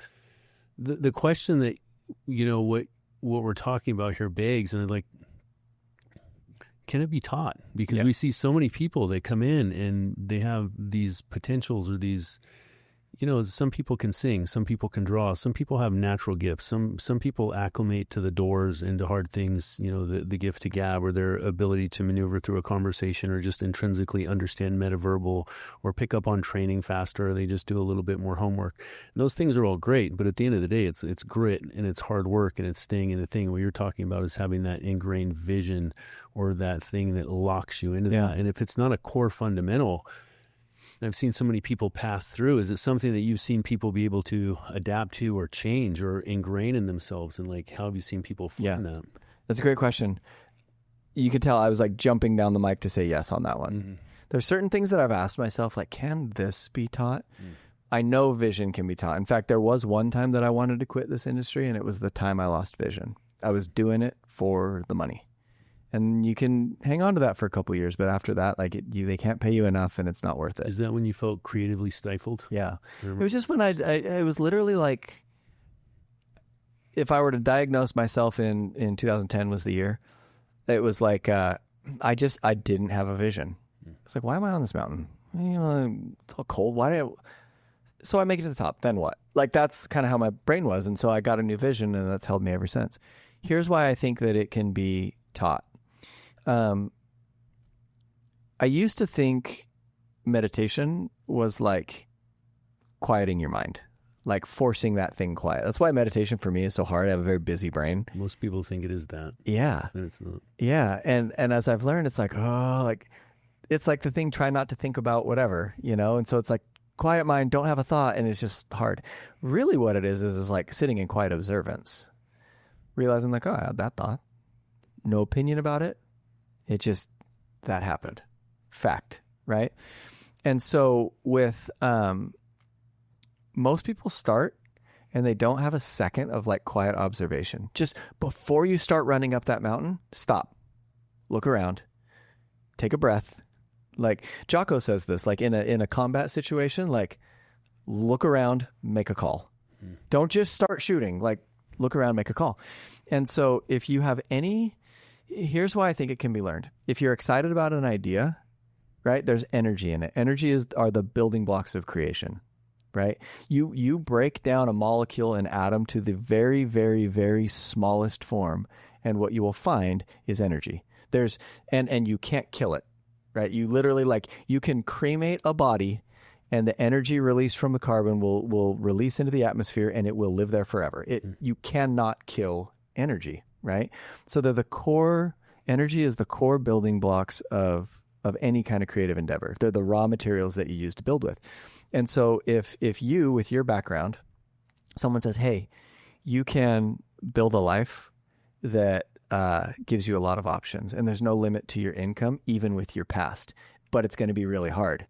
If you feel energy, lock in. What is that? Just meditation. Observe it. I am feeling energy right now. When I say, Misty, when I say your wife's name, you're like, there's energy there. You say my wife's name, it's like, dude, we've built a life together. The energy is the core building blocks of creation, right? And so if you have an idea that excites you, whether that idea is I'm going to build a business or I'm going to land a backflip on my mountain bike or whatever, like, pause. What is it? It's indicative of a pursuit that's likely worthwhile. Okay. But you can't just go off that. You have to sit with it for a second and articulate what the energy is pointing you to. Because if you don't, then a lot of times you'll miss it. So I'll give you an example. When the time where I lost my vision a little bit, right? I was doing it for the money. And so the energy was gone. I actually, but when I thought about going out for another summer, another year, it actually like took the energy out. Okay. Long story short is I had a visit from Sean Brenchley, who was my leader at the time.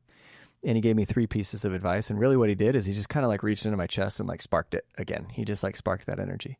But he basically said 3 things. He said, first thing is he's like, you think that there's rules. There's no rules. There's rituals and traditions, but there's not rules. So you can build this business in a myriad of different ways. I thought I had to do it a certain way. So immediately I was like, oh, well, I like that. Keep going, right? The next thing he said was you have to find a way to infuse your talents into the work, into the best opportunity. Do it your way.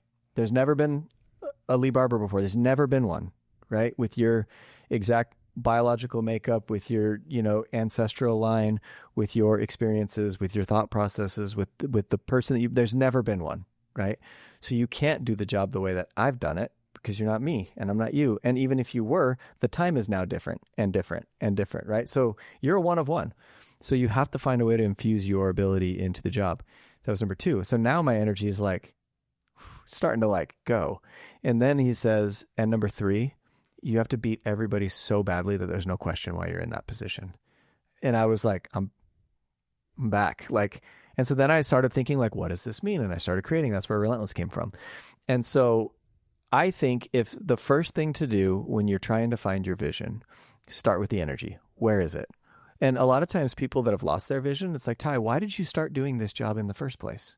Just tease it back in and start thinking. And what we're looking for is what did you see in your mind? Vision. It's a picture in your brain that does not exist yet. That's what your vision is, right? So when you were going to buy this Porsche, tell me what you see. Are you smiling? Are you driving windy roads? Is it sunny out? Is there a convertible down? Who's next to you? Where are you going? How do you feel? Who do you hang out with? Where do you drive it? And if you can get clear on that, you might say, man, I just want to like experience precision machinery. And so that's why I love this car. Or you might say, I don't know, I just think people would respect me more if I had it. Those are 2 very different visions. But if you can get clear on it, right, then it's very likely that you're going to get where you want to go. But if you thought a Porsche would make you happy and you bought it and you're not happy, that's because, well, like, it's not going to make you happy. It's pointing you to something.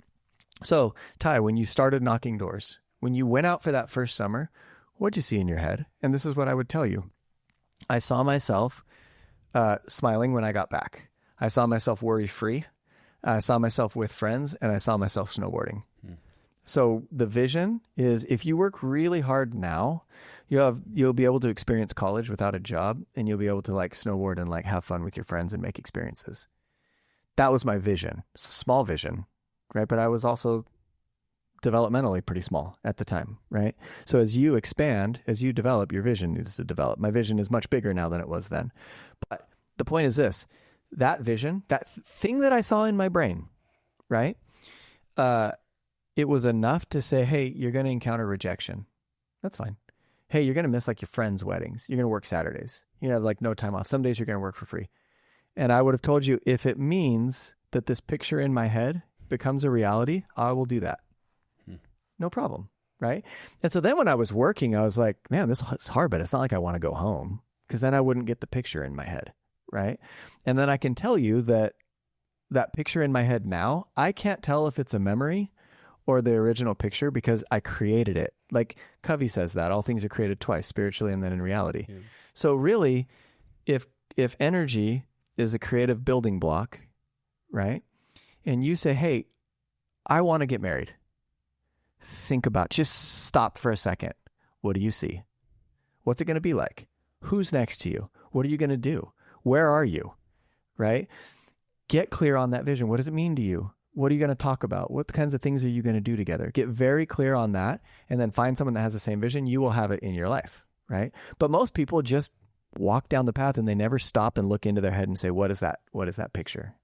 So the reason I think it can be trained is because you already have it. You just haven't stopped and looked at it. Like anytime you go to do anything, it's because you believe that some outcome will be there. Even if you go to flip that light switch, it's like, well, what did you think would happen? Wow, I thought I would sit down and have some ice cream. All right, is that enough? Are you willing to endure the pain of pushing the switch? Yes, I am. Go forth and create. You know what I mean?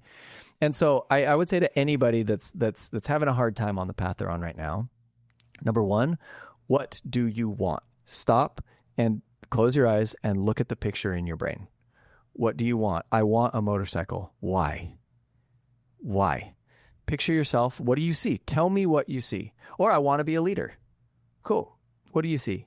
I don't know. I see myself sitting around a fire pit with people in need. I see myself like helping people change their lives. I see people coming to me and high-fiving me after they hit their sales goals. How do you feel? I feel incredible. I feel like I'm making a difference. I feel like I can help people. All right. So leadership to you means helping people get what they want in life. Go create it, right? But if you're like, I thought being a leader would make me happy. I just have all these problems now. Just stop. And it's not like just having a vision. There's other steps to that process, right? The other thing that I would say, so the one side of it is just lock in on that picture in your brain. What do you see? How do you feel? Why do you want it, right?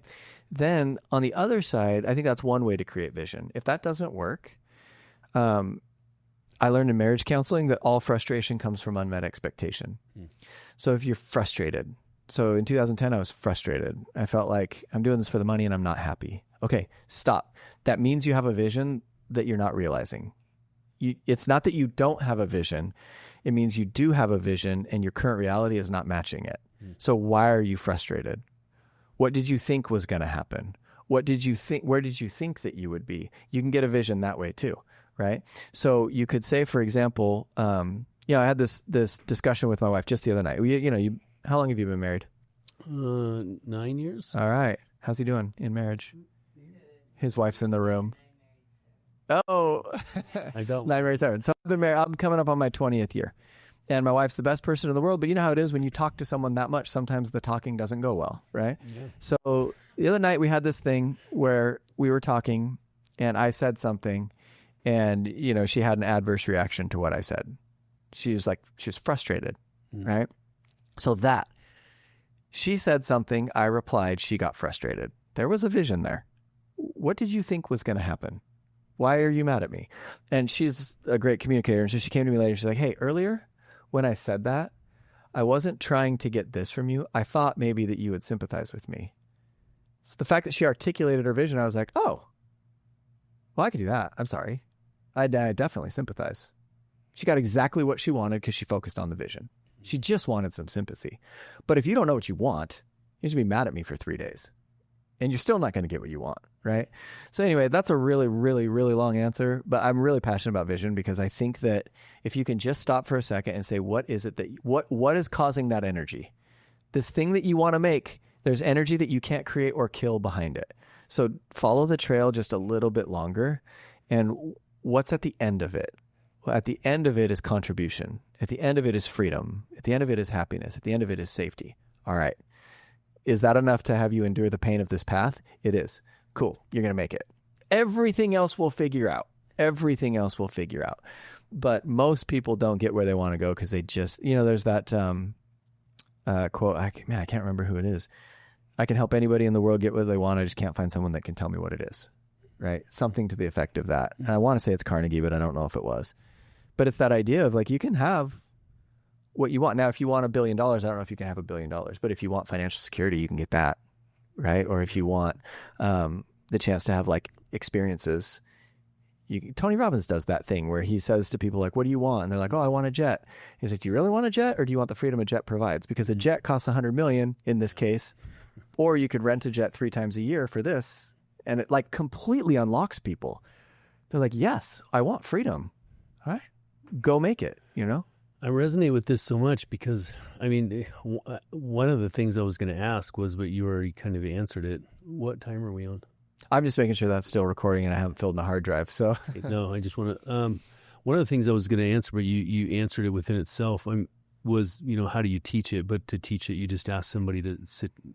What is your vision? I usually say 3 questions. Ask yourself 3 times what it is you want. If you get through 3 layers, you'll usually arrive there. Mm-hmm. So if you say, for example, like, I want to be financially independent. Why do you want to be financially independent? And if it's like, so I can rage and party. Why do you want to rage and party? Right? Let's go down another road.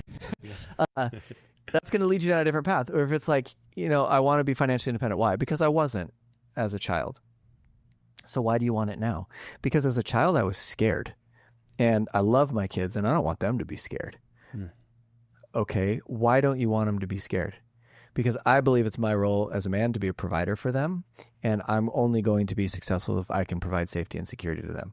Okay, financial independence to you means the security of your daughter. Now ask that man, what will you do to provide it? And he'll say, damn near anything. Mm-hmm. Right? Yes. So I found that if you ask yourself the question of why 3 times, you'll generally arrive at a feeling or like a desired state that you want to be in. Mm. So financial independence is like a thing. I want to have a certain amount of money, but feeling like I've fulfilled my role, I've contributed to my daughter's life, and I've provided a core need of safety.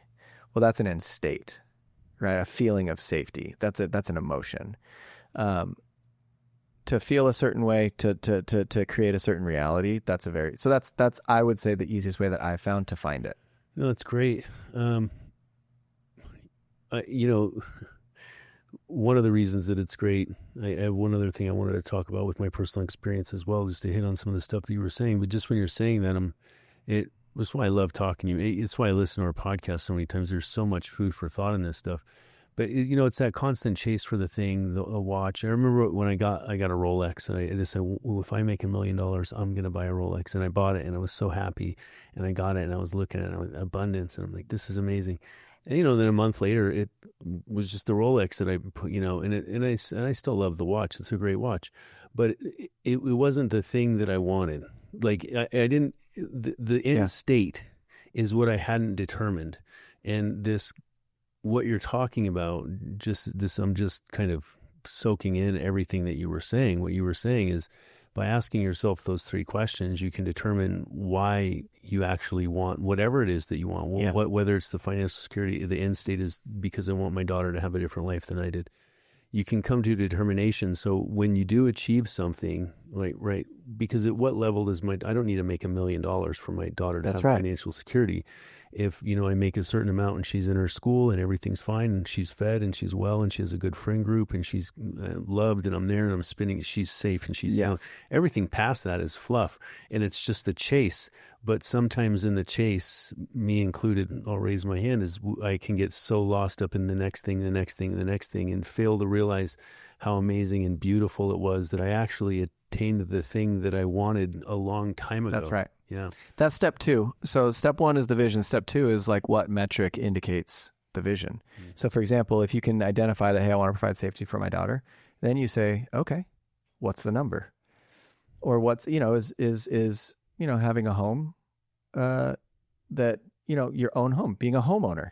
Maybe that's all you want. And you're like, it's weird though, because the energy, I'm not a total hippie this way. I don't like sit and like touch my sternum and like ask my energy questions and stuff like that. But if you were to say, hey, how much do you, like, I always hear people say, oh, I want to have a private jet. And I know in my heart of hearts, I don't want that. I just don't. I just want to have a certain amount of money coming in every month so that I can like go visit my kids and their family someday. And I want to stay surfing and enjoying the things that I like. And I want to like play music and drive like fun cars that like I like. That's like what I want to do. Yeah. And so it's funny because I'm like, I want financial independence. Everyone's like private jet. And my energy is like, nah, I don't need that. Right. And so setting the metric next and saying, okay, now that I know that I want safety, now that I know that I want freedom, what's the number? And the cool thing is once you set the number or the metric, it could be like, hey, I want to feel energetic and be vibrant, and I want to be able to like meet any challenge that life brings to me. And right now I'm overweight, so I can't do that. Okay. So my vision is vitality. Then you got to go to the next thing, which we call victory, but that's like the metric. So it's like, okay, how much weight, how much body fat, how much strength, right? And now like Peter Attia is doing this thing. You ever listen to Peter Attia? Like he's like a longevity expert. So but you could basically go to Peter Attia and say, hey, I want to be fit for life. And they can reverse engineer like how much weight you need to lift today. And so one of the ways they do it is he'll say, okay, picture yourself at 80. What are you doing? And if you're like chilling in the backyard, maybe playing horseshoes, all right, there's a workout plan for that. But if you're like, I want to be surfing when I'm 80, he'll literally calculate how much downforce you need to be able to do, like when like G forces are on you and you need to push up and pop up and stand and like move in a wave. And he'll say, okay, this is how much weight you need to be able to push, and you're going to degrade at this % over time. So today, as a 43-year-old, you need to be lifting this much weight constantly, and you can build a plan so that that's your reality. The point is this: you pick the metric, and then once you get the metric down, you'll probably see is that it's more attainable than you think. You don't need $100 million. All you need is like a good trust for her. And if you could start her out with 50 grand, well, it's 50 grand more than you had. That'd be incredible. I would feel amazing. I'm going to work for that. And then you're going to hit your goals, and then you'll figure out a system, which is the third thing that helps you like get to the number. So in order to get that 50 grand, I'm going to go to work. I'm going to work in solar. I'm going to knock 5 days a week. I'm going to do 5 pitches a day minimum. And that's how you create a system that like works. You know what I mean? Yeah, that's amazing. Where I resonate personally with this is over the last, this year has been, one of the more difficult years in my business career. And I had, my top 10, my goals, the things that I, thought were going to happen. And, everything's not in our control in life, in the industry, in our marriages, in our family and business, in the world, right? We're in control of actually very little, our actions, the way we take in information, the way we react to it, and, how hard we work in these things.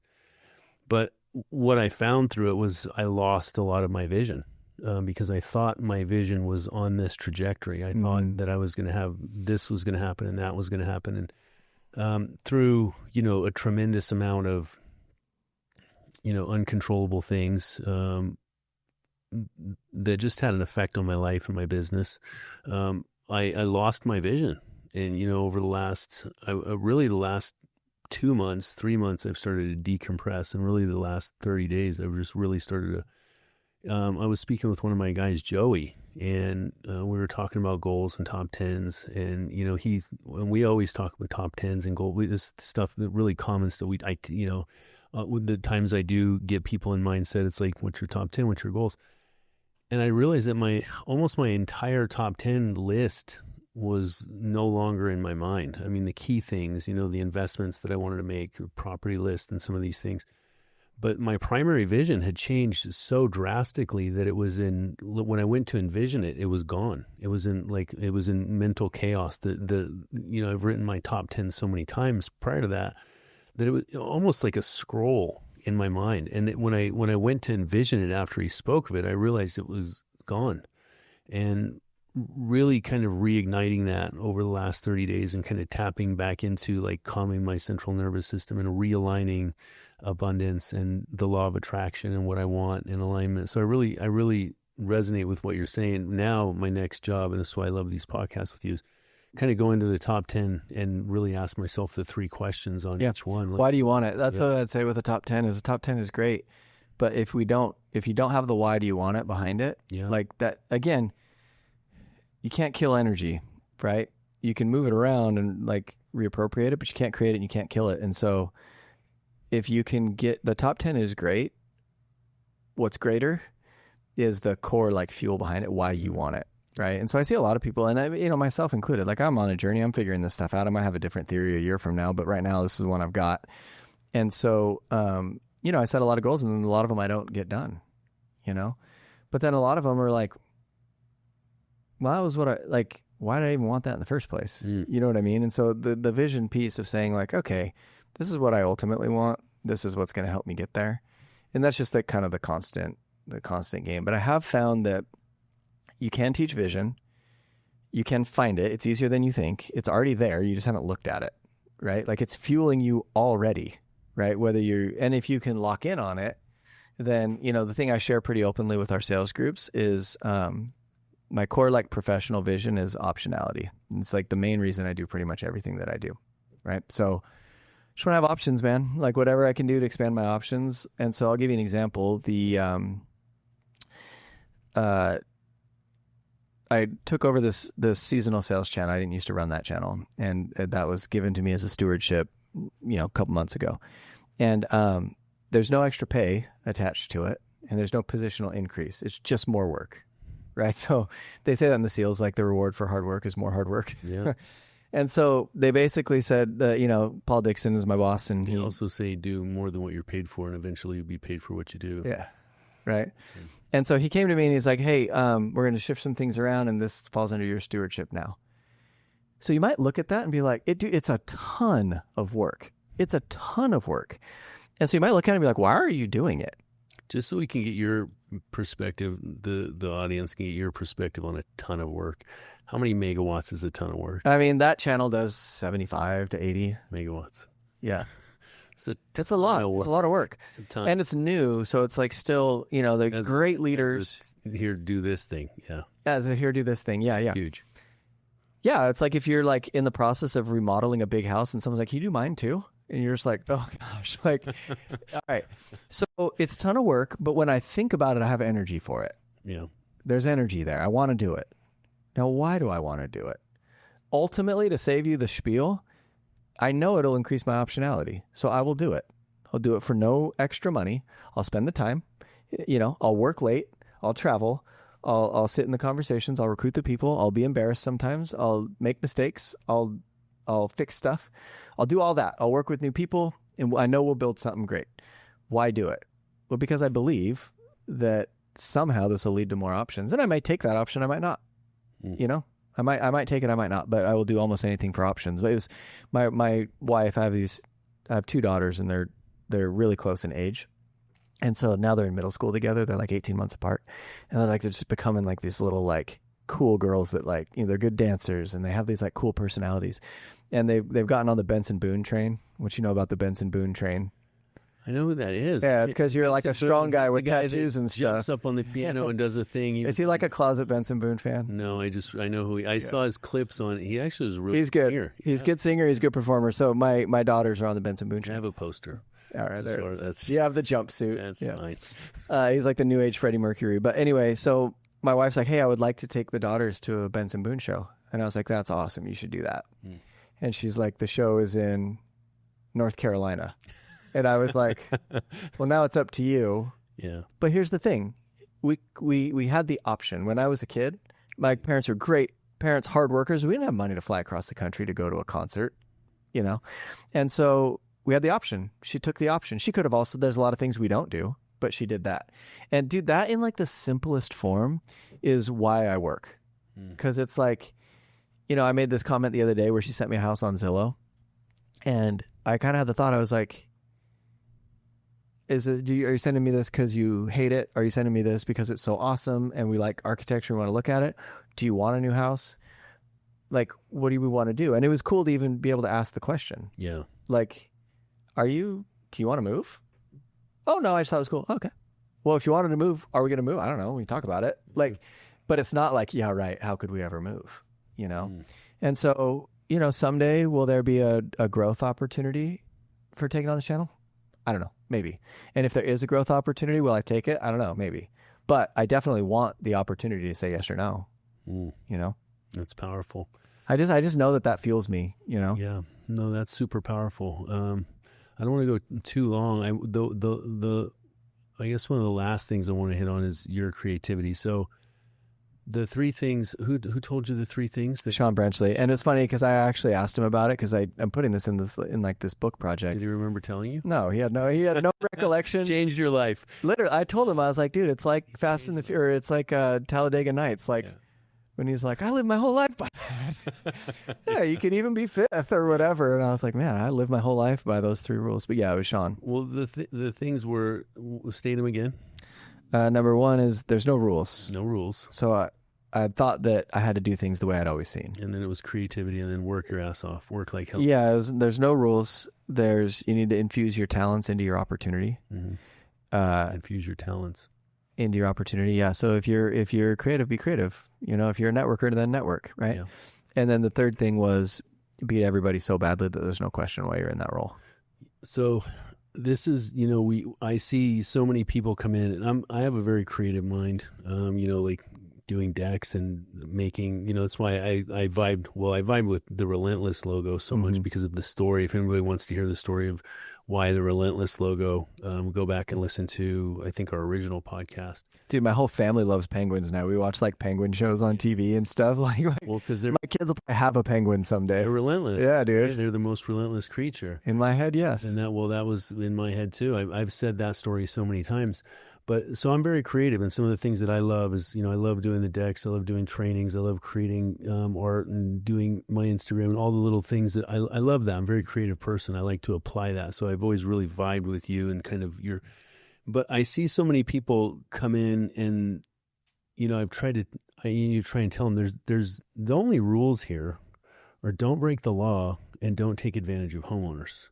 Or other human beings. Yeah. And try to stay connected to the purpose of the business, which is right. Yeah. Those things are, I think those are the automatics. But other than that, be your creative self. Like, so I'd like to talk about your creativity and how you apply that in so many different areas. And maybe, apply it to some of the things where you've seen other people, right? I think we're more creative. Misty's, very operationally minded. We have very different minds, but she's used her talent and what she loves to do. She loves to solve problems. She loves to, to work through things. She loves to organize. She loves to help people be organized. She loves it, right? So she has a completely different passion than me, and she's, applied that to her life. So she didn't have any, right? When she started solar, she was, knocking doors with, who was it? The guys back then? Dusty and Steven, so, Yeah, I remember. And, from there, she takes her talents and applies her operational mind to a sales cycle. Yeah. But, we see guys come in and they fail because of the weight of just thinking they're kind of pigeonholed into one. So just talk on the creative side and different ways to be creative in the industry. Cool. When you're describing your wife, like that's creativity too. Agreed. Creativity is simply bringing something into existence that didn't exist before. Yeah. That's all it is. Like you can make a pancake, you could make a business, you can make a new thought, you can connect. I also like it as the, another definition that I like is the merging of two unlike things.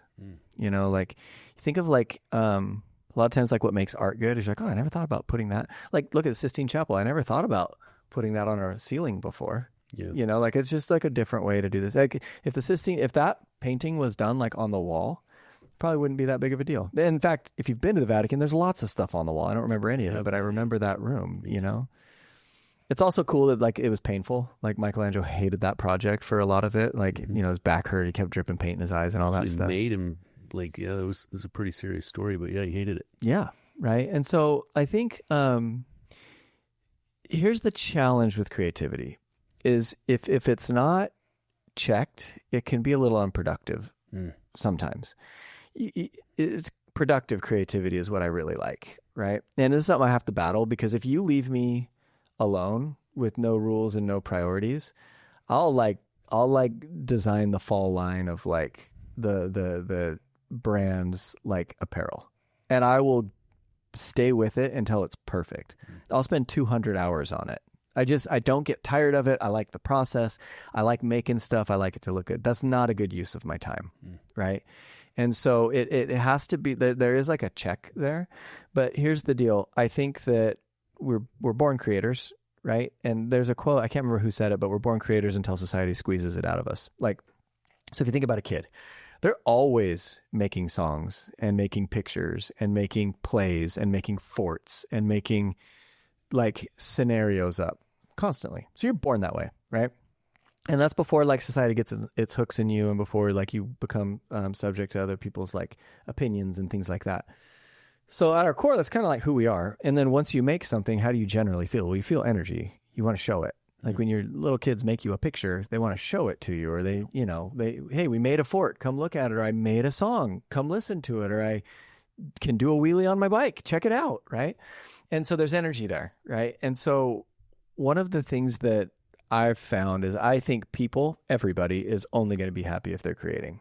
It seems to be, we're made out of energy, right? And so when you make stuff, when you bring stuff into existence, and I'm a very religious person and a spiritual person, and I believe that where there's design, there's a designer. I don't think this world happens by accident. But I do think there's a fusion of science and creativity and real methods and logical, logistical excellence there. Agreed. At the same time, you've seen a peacock, they're insane. Who thought of that? And so there are times and seasons in soil and biology and things that make it work. And then there's this so everything around us to me is existence of a supreme creator. So here's as simple as it is for me. If I'm going to be spending my time on something that I'm not going to get back, I think our time is a bit sacred, right? It's truly unique. You can't buy it. You can't make more. You'll never get it back. And so if I'm going to spend my time doing something, I want to spend my time maximizing it, and I want to make stuff. I want to create things. I want to contribute. So core human needs are safety, security, contribution, all that kind of stuff. Yep. I'll define contribution as better because I was there. It's one of the nicest compliments is well, dude, thank goodness that we had Lee there. That just made the whole thing better. You're oh, that's kind of nice, right? Oh, this business, if Lee wasn't there, right? Now think of the inverse. Next time, don't bring Lee. We're not going to bring Lee. Yeah. He made it worse. It's oh. And then honestly, I'm not sure which is worse, where it's oh, was he here? Were you there? Just a complete non-contributor. So with creativity, I don't try to reinvent the wheel. You shouldn't take the job in sales and be okay, there's no rules. Right. What if I created an interpretive dance and it went viral and it flooded the industry with solar love? It's it's probably not very productive. Right. However, you can take your door approach and make it personal. You can make a connection. You can make a relationship. You can take the training that you're getting and apply it. So when you think about let me not get off that tangent and stay on it. All right. So the way to apply creativity to work is to do work you're proud of. I think it's that. So when somebody says, hey, the job is selling alarm systems, the job is selling solar, the job's selling insulation, the job's leading a sales team, whatever. Okay. Well, make the first thing the first thing. That's your job. Someone hired you to train this sales force. Yeah. Now, how you do it, that's up to you. So I think of everything think of it like a skate park. So as a rollerblader in the 90s, fun fact, still keep a pair of skates in my trunk, and I still do it as often as I can. But when I was a kid, we would go around all these businesses and we would get in trouble for vandalizing the business. We put wax on their ledges, or we slide down their handrails and scrape all the paint off and that kind of stuff. And so they were constantly what do we do with these kids that are skating? We were creating chaos. It was a problem. And so what did they do? We went to city hall meetings, and we worked with designers, and we basically said, hey, the city said, here's this lot, and we're basically going to relegate you deviants to this lot. Go play out here. This is a place where you can do your thing. And then we got to design the skate park. And once the skate park was built, they're go ballistic. Do whatever you want so long as it's legal and doesn't hurt anybody else, right? You hurt yourself even if you want out there. And so I thrived so well in an environment where there was structured freedom, where it was here is your place to create, go ballistic. Great point. Right? And so I think about the NFL. The Packers don't play that game. They don't play by different rules than the Chargers. Mm-hmm. But the coaching, the team building, the design, the crowd, the culture, the sayings, the involvement, the community is all one of one stuff. That's it, right? And so I like to understand hey, what are the non-negotiable, the laws of physics? Elon does this. Elon believes if it's not against the laws of physics, it's possible. And so you look at okay, what are the basic like metrics here. Like, okay, there has to be 100 yards in the field. You can't have a field that's 80 yards. Okay, fair. Here's how the points work. Here's how many people can be on the team. Here's how the scoring works, and here's your schedule. Outside of that, it's on you. Dude, I love those environments. And so basically it's like, okay, hey, the job is like, we're growing an energy business, like a distributed energy business. So here's your margins. Here's we're a public company, so there are some things in policy you have to adhere to. Your job is to grow the business. All right. Now be creative, but be productive, right? Yeah, I love that. I remember when I first got into doors with Vivint, and I just remember this thought lucidly. I thought, these guys are knocking doors. This was literally what I thought. What would be even better? I'll bet I could go to car lots. Oh yeah, and talk to this. And you're the first person that had that thought, right? Sales, right? Or real estate, and the main thing was the main thing, knocking doors. So I love the way that you described that. It was done perfectly. So, Ty, man, just an honor. This is like I can't. I don't know, 15 or 20 times at least, or last podcast, I'll go in. It's, there's a few things that I go in, and because they kind of refresh me, because there's so many fundamentals in the way that you state parallels that have just been super impactful in my life. So I appreciate it, man. This has been, well, thank you. You showed up at my office. I sit 4 feet from here all day and do work. So if you show up, all I had to do was turn around. I mean, this is where it happens. This is where it happens, dude. This was an important one for me. I think we've every year or 2 years, but you've been a good friend to me along the way with advice, and always being open to doing the podcast. And I know there's so many, obviously, I see the viewers on the podcast, so you just bring you just bring heat to the industry, man. You're just a valuable asset. So, yeah, I get a lot of, I just want to contribute. Like, literally, like, at the end of the day, better because I was there is kind of the ultimate goal. And I think everybody feels that. And it's not that you're doing something, might as well be reflective of your best work. You know what I mean? Yeah. But thank you for the opportunity, man. I mean, you traveled out here and you're creating, right? Last I checked, no one's paying you to do this. So, I respect the contribution to the community. This is a cool community. Like, these are people that go out and they do uncommon things and have uncommon results. So anytime that I can, like, just be a part of that, like, I'm in, Your service is apparent. Thanks, Ty. Hope everybody enjoyed it. All right, brother. Thank you. So much. All right.